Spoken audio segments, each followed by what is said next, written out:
farmers, banana farmers, mirchi farmers. What was fascinating for me is that they're working hard, they're investing money ahead of time, and they're not sure at the end are they going to make money or not. And they're doing this every crop cycle. So the way I looked at it, I said, there are two parts of this equation. One, we need to reduce the cost of production. Two, how do we grow commodities and variants of our commodities which we can take to the globe? Now, I'll give you an example. All of us know that Rayalaseema is known for mango. But predominantly, we grow varietals that we want. Why can't we grow varietals that the world wants? Varietals that Europe wants, Japan wants, which are also higher value in nature. And that's where I believe that state can play a very important role in guiding farmers. Similarly, our dates is another big area. Banana, dragon fruit, chiku is another area. So I think there's a lot of work that we can do as a government in terms of guiding farmers, giving not just subsidies alone, but inputs and even strengthening it with research stations and ensuring that the optimal output and productivity comes from the respective farms. So for me, that's of great interest and passion. The same thing applies even to, palm oil farmers.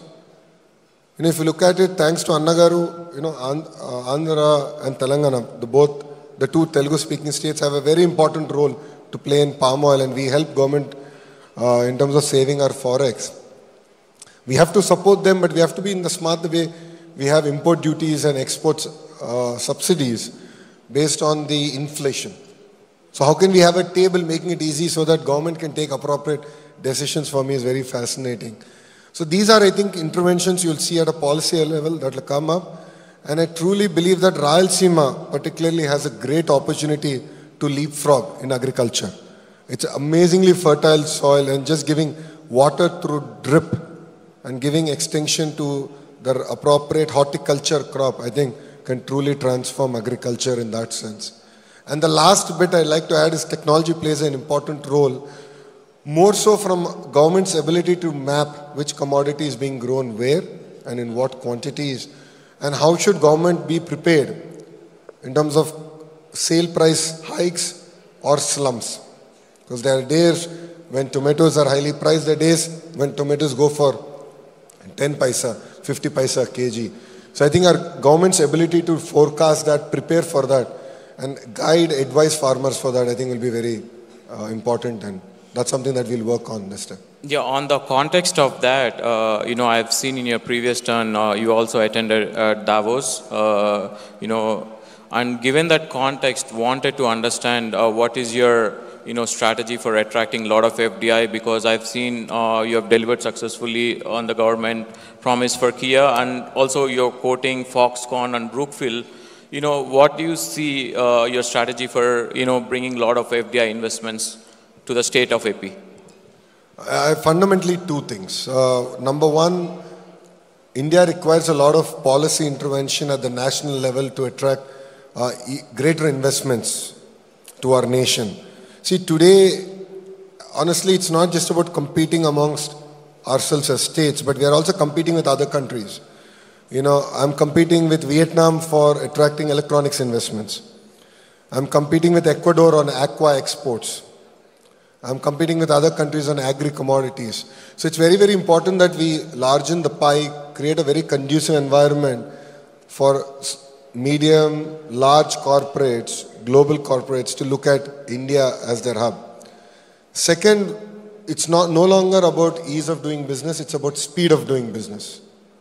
So all the business process re-engineering that we're doing as state is to focus on speed of doing business.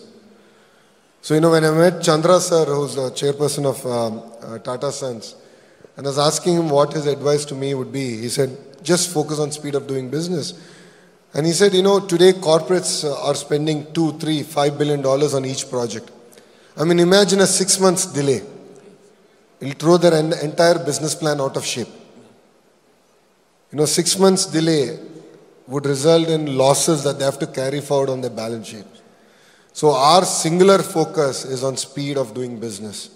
We will compete with other states, and we will create a very conducive environment in Andhra Pradesh in terms of attracting investments and grounding those investments. And one example of that is how we closed TCS in a 90-minute meeting. That's the way we will work and get investments into state of Andhra Pradesh. Wow, that's a kind of an insight where I wanted to get into the context of bridging the gap for organization like IT surveillance, where there's a lot of small business enterprises, all the way up from 100 to almost thousands of employees. Because whenever you create enterprise, the speed, the context is the speed. So in that context, wanted to personally understand, when you dealt with a lot of enterprises, what was one of the challenge or some of the insight that you felt personally the most important thing in creating a faster speed for enterprises? You mean as a government or? As a government. So the challenge is, how do you translate the vision of the chief minister down to the grassroots line functionary? So the chief minister has a clear vision to attract investments. Every meeting he talks about how many jobs did we create. But the problem that I see even at the grassroots level, at the field level, is there is still the need for greater momentum. The tendency is to tell